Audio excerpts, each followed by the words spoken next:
Why would the families of homeless people allow them to be homeless? That's the question that echoed in my mind like a distant thunder, growing louder with each passing moment after a phone call shattered the ordinary rhythm of my life in Seattle on a gray February afternoon. I was 33, deeply embedded in my tech job, surrounded by the hum of servers and the aroma of fresh brewed coffee in an office with views of the Misty Sound. My older siblings, Dwayne and Cora, had stayed rooted in our Midwest hometown near Mom, who had been our rock since Dad's death in our teen years, managing the house, savings, and pension with quiet strength. Our regular calls had shifted to odd, late-night texts. Curt, evasive responses that stirred unease, like a glitch in a system I couldn't debug. Video chats were dodged with tales of bad connections or tiredness, and holiday plans deflected with stories of church trips or visits to friends, all endorsed by Dwayne. It nagged at me, a subtle tension hinting at unspoken troubles brewing back home, but I dismissed it as her embracing solitude in her 60s. The call came from an unknown number as I reviewed code on my screen, the rain tapping insistently against the window like an urgent message. A nurse's voice, professional yet compassionate, delivered the shock. Mom had collapsed in a Walmart parking lot, her blood sugar soaring to life-threatening levels. Found curled in her car in 26-degree cold. My number was her emergency contact. The office spun, the keyboard under my fingers suddenly foreign. As I booked a flight, the airport's announcements blurring into white noise, my thoughts racing to images of vulnerability that foreshadowed a betrayal far deeper than I could imagine. Arriving in the biting Midwest wind, the airport smelling of fast food and travel wariness, I drove to the hospital, roads slick with ice-reflecting streetlights. The halls carried the sharp tang of sanitizer, beeps from machines guiding me to her room. Mom looked fragile in the bed, IVs dripping fluids, her face gaunt under harsh lights. Diabetes unchecked, dirt under nails, layered sweaters for warmth. "I didn't want to bother you," she whispered, eyes filled with shame that cut through me. The story unfolded in halting pieces, each one building horror. Last summer, Dwayne, with his new real estate license, convinced her to transfer the house and accounts to him and Cora for tax benefits and probate avoidance. Mom signed, trusting it changed nothing immediately. Locks changed soon after, guest house offered temporarily. Then Cora cited repairs, giving $2,000 to figure things out. Motels stayed until December, then the Camry became shelter. Rotating lots, gas station washes with cold water and paper towels. She'd skimped on insulin, too proud to call, fearing burdening my life. Dwayne collected her Social Security, managing it, while offering an unaffordable $1,100 room. Confronting Dwayne by phone, his denial rang false, exaggerating. We offered help. The apartment exceeded her income. Driving to the house, lawn pristine, Audi shining, Camry repurposed. Dwayne blocked entry, but glimpses showed Mom's table and china in use. Contacting Henry, elder abuse lawyer, we filed relief, alerted services. He saw exploitation behind legal veneer. With police and orders, entered house, items sold for their luxuries, lies about her retirement. Mom wept at evidence, still defending. Complaints filed, siblings' calls began, threats, apologies. My additions layered pain, childhood flashes, Dwayne's bike lessons, Cora's hair braids, now poisoned. Nurse for discharge revealed Mom's sacrifices. Banks showed loans totaling $90, smeared as her fault. I sold a deceived, rallied family. These fueled resolve, grief for lost bonds as Mom's sleep murmurs hinted lasting scars. The flight home felt endless. The airplane cabin filled with the low drone of engines and the stale scent of recycled air. My mind replaying the nurse's words like a loop of bad code that wouldn't compile. As the plane descended through thick clouds into the Midwest's flat landscape, dotted with snow-dusted fields, I gripped the armrest, steeling myself for what lay ahead. The rental car smelled of artificial pine from the dangling air freshener, and I drove through familiar streets lined with bare trees, their branches scratching at the gray sky like accusing fingers. The hospital loomed ahead, a squat building with buzzing fluorescent signs, and I parked hastily, the cold wind whipping my coat as I hurried inside. The reception desk's laminate surface was sticky under my palms as I asked for her room. The nurse's sympathetic nod doing little to ease the knot in my stomach. Mom's room was dim, curtains drawn against the afternoon light, the air heavy with the medicinal tang of saline and illness. She lay there, looking even smaller than I remembered, her breathing shallow under the thin blanket, monitors beeping a steady rhythm that matched my pulsing heartbeat. Her hand felt fragile in mine, skin dry and cool, as I sat on the edge of the bed, the mattress dipping slightly. "What happened, Mom?" I asked softly, brushing back her graying hair. Her eyes opened slowly, and the story spilled out in whispers, each word a revelation that built like layers of an onion, peeling back to reveal rot at the core. It started with Dwayne's persuasion last summer, his voice smooth over the phone as he explained the benefits of transferring the deed and accounts, tax savings, avoiding court fees after she was gone. Mom, at 63, had nodded along during his visits, signing papers in the kitchen where sunlight streamed through windows she'd washed countless times, thinking it was just future-proofing. The ink was barely dry when the locks changed, Dwayne claiming it was for security while they organized. She moved to the guest house, its small space smelling of dust and old linens, believing it temporary. But Cora arrived soon after. Her tone clipped as she mentioned renovations, pressing $2,000 into Mom's hands with instructions to find short-term lodging. "It'll be fine, Mom," Cora had said, her hug brief and perfunctory, the money feeling like a dismissal rather than help. The extended-stay motel ate through the cash quickly, its rooms reeking of cigarette smoke and cheap cleaners, the thin walls echoing neighbors' arguments. By December, with funds gone, the Camry became her world. Parked in lots where security lights flickered, using baby wipes from dollar stores for hygiene. The cold seeping through cracks despite layered blankets. She'd skipped insulin doses to conserve, the prick of needles a reminder of dwindling supplies, too ashamed to call me, fearing I'd see her as a failure. Dwayne handled her social security, promising investments, but the checks never came, leaving her to scavenge meals from church pantries, their canned goods tasting metallic and hollow. Tears welled as she described nights staring at the dashboard, the radio's static, her only company, wondering how her children could discard her like outdated furniture. I held her tighter, the beeps accelerating with her distress, promising we'd fix this. Stepping into the hallway, phone in hand, I dialed Dwayne, the line ringing with a clarity that contrasted my muddled rage. "Mom's been living in her car," I said, voice low but sharp. He paused, then chuckled dismissively. "She's dramatizing it. We offered an apartment. Nice place, really." But his words rang false, and later checks confirmed the rent exceeded her income by a sliver, a token gesture at best. Driving to the house that night, streetlights casting long shadows on the upgraded facade, anger simmered like a pot about to boil over. The lawn was manicured, an Audi gleaming beside Mom's old Camry with new plates. Dwayne answered the door, his frame blocking the warm light inside, refusing entry. "Not a good time," he muttered, but through the gap I saw Mom's antique table set for dinner, china glinting under chandeliers they'd likely bought with her money. Catalina hovered in the background, her smile forced, the scene a mockery of the home Mom had built. Back at the hospital as Mom dozed, I contacted Henry, the lawyer, his voice reassuring over the line amid the corridor's echoing footsteps. We filed emergency papers that night, alerting protective services. Henry noting the transfer's legal shell hid exploitation. My own reflections deepened the hurt. Memories of Dwayne fixing my first flat tire in that driveway, now his. Cora sharing secrets in the guest room she'd claimed. Hired a caregiver for Mom's release, her gentle questions uncovering more skipped doctor visits. Bank previews showed early gifts to them, disguised as help but totaling thousands. Auntie Isolde called, shocked at the lies, vowing support. These threads wove a tapestry of deceit, strengthening my vow as Mom's whispers in sleep revealed her unbroken love, contrasting their cruelty. The weight of Mom's revelations pressed on me like the heavy hospital blanket draped over her legs, its fabric rough and institutional, a far cry from the soft quilts she'd sewn for us as kids. I stepped out into the hallway again, the fluorescent lights buzzing overhead like angry bees, my phone hot in my hand from the call to Henry. He'd listened intently as I paced the linoleum floor, its scuffed surface sticky under my shoes, recounting the deed transfer, the lockout, the car nights.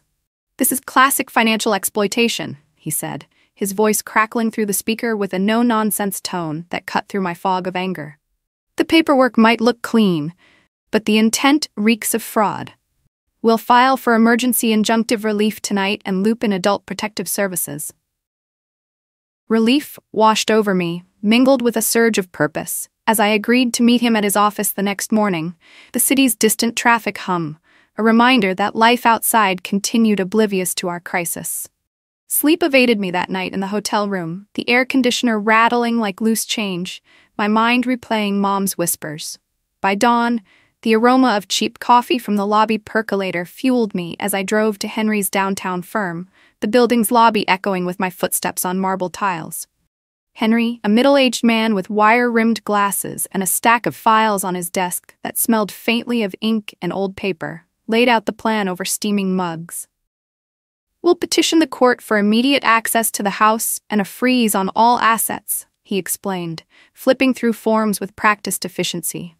"Adult Protective Services will investigate for abuse, physical neglect from the homelessness, financial from the transfers." I signed where he pointed, my pen scratching across the pages, each stroke a small act of reclamation. He warned of pushback. Siblings like this often double down with lies or countersuits. But his confidence steadied me, hinting at the courtroom storms ahead. The emergency filing moved swiftly, the clerk's stamp thumping like a gavel as we submitted that afternoon, the courthouse air thick with the scent of polished wood and hurried whispers. By evening, Protective Services had assigned a caseworker, Sarah, who visited Mom at the hospital, her notepad flipping pages as Mom haltingly retold her story, tears glistening under the room's harsh lights. Sarah's expression hardened, promising a full report. "This qualifies as severe neglect," she said quietly to me in the hall, her clipboard clutched like a shield. "We'll recommend criminal review, too." 3 days later, court order in hand, we assembled at the house with 2 police officers, their radios crackling static in the crisp morning air that carried the neighborhood's fresh-mown grass smell. Dwayne answered the door in pajamas, his eyes widening in shock as the officers presented the warrant, his lawyer Arthur rushing up the driveway in a rumpled suit, protesting vehemently. "This is an outrage," Arthur blustered, but the judge's signature silenced him. We pushed inside, the entryway now boasting new hardwood floors that gleamed under sunlight streaming through windows. Mom had decorated with curtains she'd made herself. The search was methodical, Henry directing as we moved room to room, the air-conditioned cool contrasting the heat rising in my chest. Mom's bedroom set was gone, replaced by modern pieces. Dad's watch collection, once displayed in a glass case on the dresser, vanished. Family albums from the living room shelves, chronicling birthdays, graduations, Dad's fishing trips, missing. Cora burst in midway, her car screeching to a halt outside, screaming about trespassing, her perfume cloying in the tense space. "Mom gave us everything. She said she didn't need it anymore," she insisted, but her voice wavered as officers photographed empty spots. Digging through records in Dwayne's home office, papers scattered on a desk cluttered with real estate brochures, we found auction receipts. Her antiques sold online, proceeds traced to bank statements showing kitchen remodels with granite counters I'd glimpsed earlier. Catalina's Audi payments, even airline tickets for a Paris getaway. They'd told neighbors and family Mom was in a lovely retirement community, with spa services and activities, a fabricated paradise while she shivered in parking lots. Douglas, the accountant, had facilitated it all, emails revealing he'd prepared gift documents Mom thought were tax forms, her signature trusting and unhesitating. Mom, informed gently over the phone from her bed, wept silently when I described the empty rooms. "They're still my babies," she repeated, but a spark of resolve flickered. Henry filed civil suits for fraud and theft, criminal complaints for elder abuse, the prosecutor's office taking interest immediately. Siblings' calls flooded in. Dwayne's threats of family destruction, Cora's tearful pleas for understanding. I screened them, focusing on Mom's discharge plans, hiring a nurse whose calm presence brought herbal tea scents to the room, uncovering more skipped checkups. My own layers added depth to the anguish, flashbacks to family dinners around that sold table, laughter echoing now silenced. Sarah's visit revealed Mom's hidden charity donations, pre-betrayal, contrasting their greed. Relatives like Cousin Alan called, regretful for believing lies, offering testimony. These elements intensified the battle, weaving grief with determination as Protective Services report arrived, damning and detailed, paving the way for justice's slow grind. The conservatorship victory felt like a fragile shield, the courtroom's polished benches still echoing in my mind as we boarded the flight back to Seattle, the airplane's cabin pressure shifting with a soft hum that matched my lingering unease. Mom slept fitfully beside me, her head resting on a thin airline pillow, the scent of recycled air and faint jet fuel underscoring the exhaustion etched in her features. But the backlash began almost immediately, Dwayne and Cora's desperation manifesting in waves of harassment that tested our newfound security. 2 days after landing, my phone buzzed with 17 missed calls while I helped Mom unpack in the spare room, sunlight filtering through curtains I'd hung hastily, casting patterns on boxes labeled with her few salvaged belongings. Dwayne had dialed my boss, spinning tales of kidnapping and financial scheming. My supervisor called confused, her voice tinny over the speaker as I explained the elder abuse saga in the kitchen, the aroma of fresh tea brewing to calm Mom's nerves. Humiliating, but she believed me, offering flexible hours, a small mercy amid the storm. Cora escalated online, her Facebook posts popping up in notifications as I scrolled late that night, the screen's blue light harsh in the darkened living room. She tagged family, friends, even my old college contacts, accusing me of manipulating a vulnerable woman for gain. She's always been jealous, one post read, likes accumulating from unsuspecting mutuals. Reports to the platform went unanswered, their algorithms indifferent, but Henry secured a temporary restraining order, the legal document arriving via email with a satisfying ping. Still, it pushed them to subtler tactics, calling Mom's old church friends, whispering about isolation and theft, their voices sweet poison over phone lines I'd once trusted. The hotel confrontation replayed in nightmares, but its aftermath revealed deeper rot.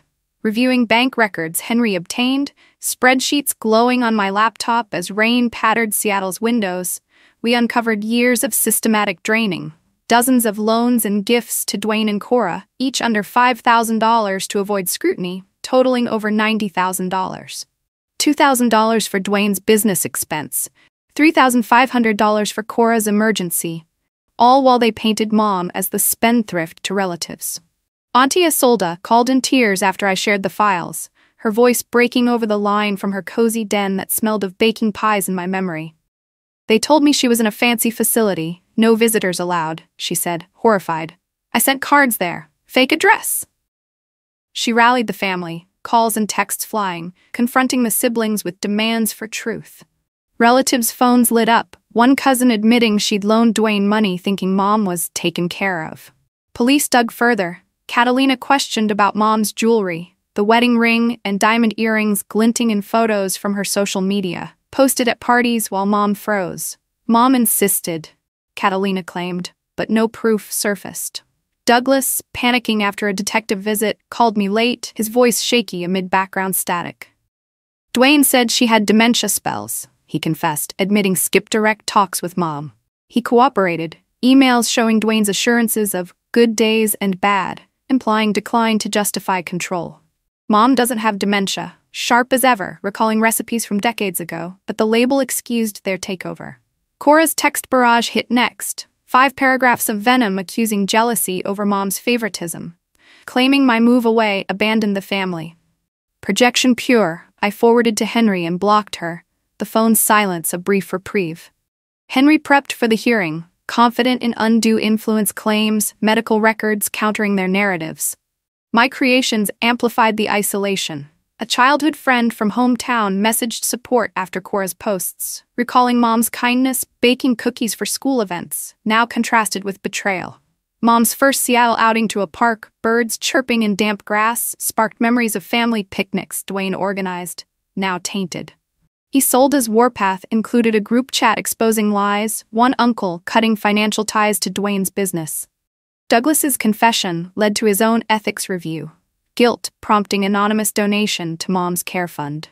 These threads wove community back around us, turning backlash into bolstering, as Mom's quiet strength emerged in therapy sessions, her voice gaining firmness against the echoes of deceit.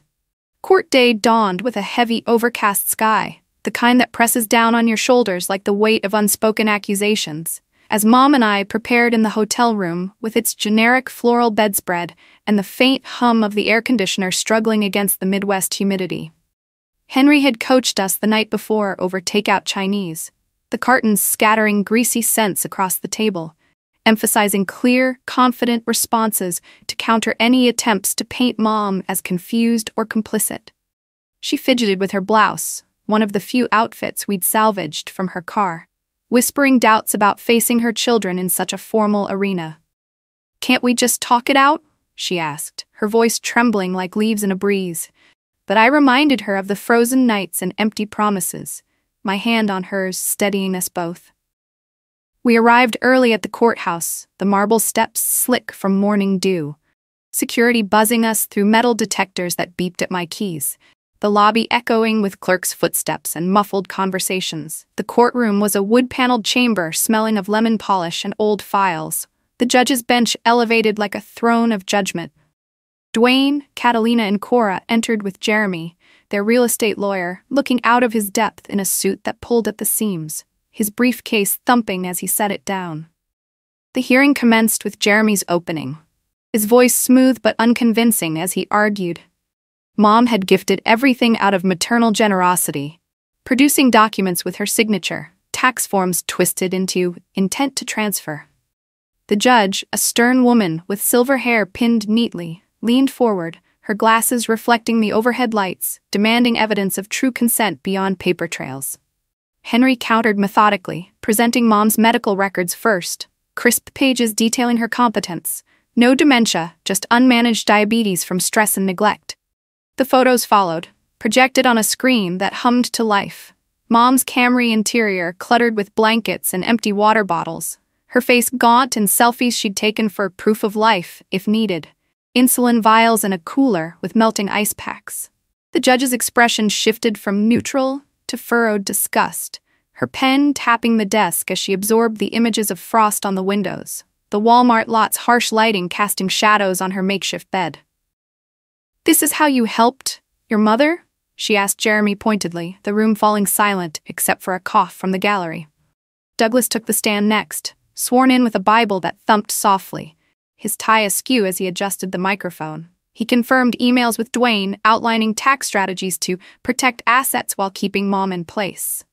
Not outright gifts.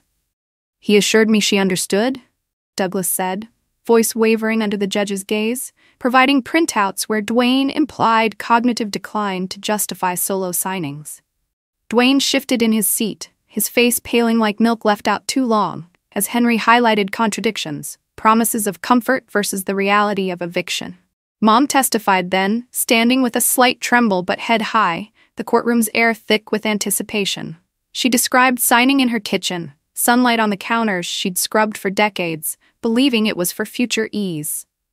"Dwayne said nothing would change," she said, voice cracking as she recounted the lockout, returning from a doctor's appointment to find her key useless, Dwayne yelling through the door about new arrangements. Tears flowed as she spoke of car nights, rationing meds, washing in gas stations with paper towels that left lint on her skin. "I was too ashamed to tell my youngest," she added, glancing at me, the jury's eyes softening.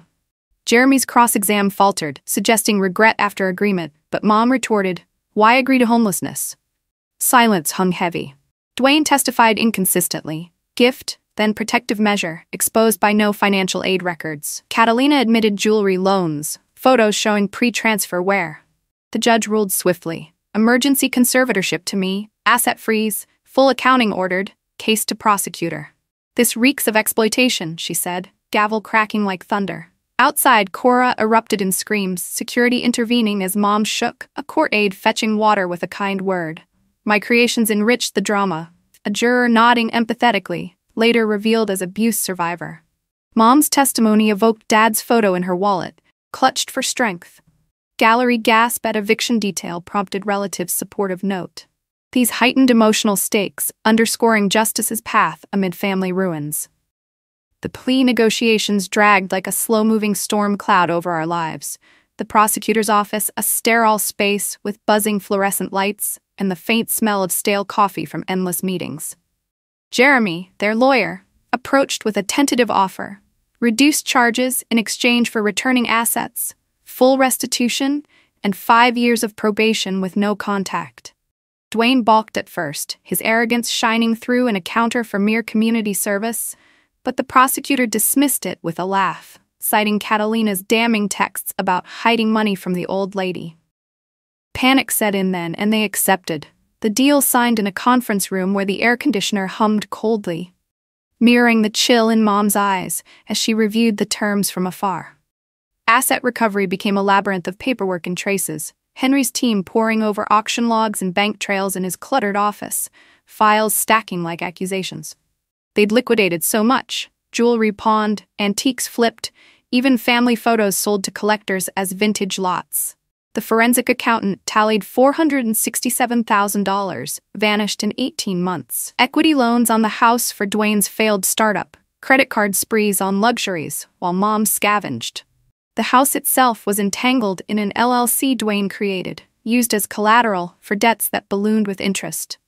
Untangling required a real estate specialist. Court motions flying back and forth like shuttlecocks until the deed reverted to Mom 6 months later. But walking through it was a ghost tour. The craftsman charm erased by cheap remodels, walls repainted in garish neutrals, the kitchen's granite cold under my fingers as Mom touched doorframes goodbye. She couldn't stay. Memories of laughter in those rooms now overlaid with betrayal's echo. We sold at a loss, the market indifferent to shoddy flips, proceeds funneled into a protected trust I managed as conservator. Mom clutched an old album we'd recovered, its pages yellowed with snapshots of us kids, Dwayne grinning toothless, Cora in pigtails, whispering, "Where did I go wrong?" as tears spotted the photos.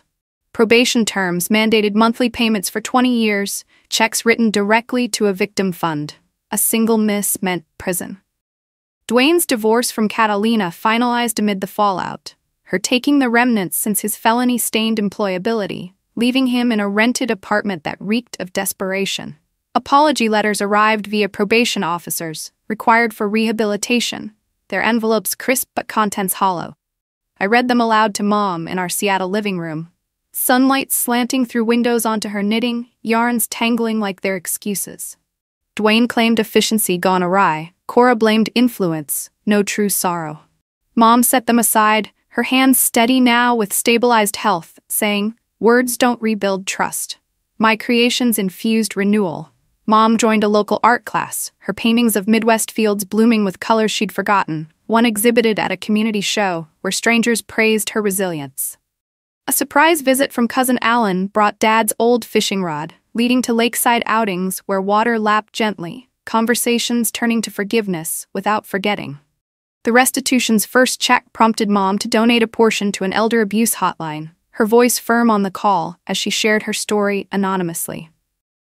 Dwayne's attempts at covert contact, an anonymous card postmarked from town, violated terms, adding supervised visits to his probation. His isolation a quiet justice. Cora's social media went silent after friends distanced, her isolation mirroring Mom's past. These threads wove hope, Mom planting a herb garden on the balcony, basil scents filling the air as she cooked family recipes adapted for two. Her laughter returning in waves that washed away some scars. Healing unfolded in small rituals, weekly therapy where she unpacked guilt over failing as a parent, the counselor's office cozy with throw pillows and herbal teas that soothed.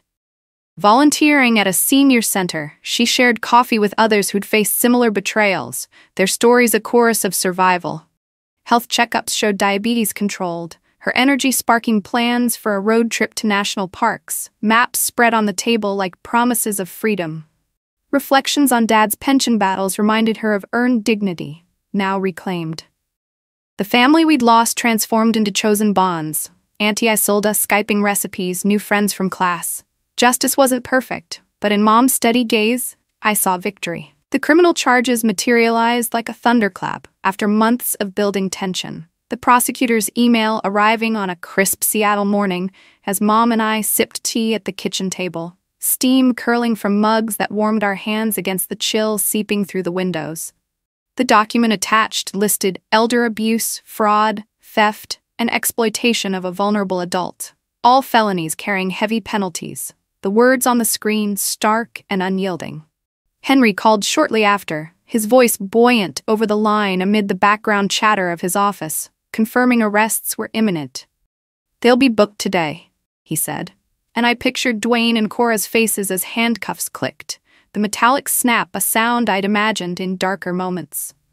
Mom set her mug down with a soft clink, her expression a mix of sorrow and quiet resolve, the herbal scent of chamomile lingering as she murmured, "I never wanted it to come to this."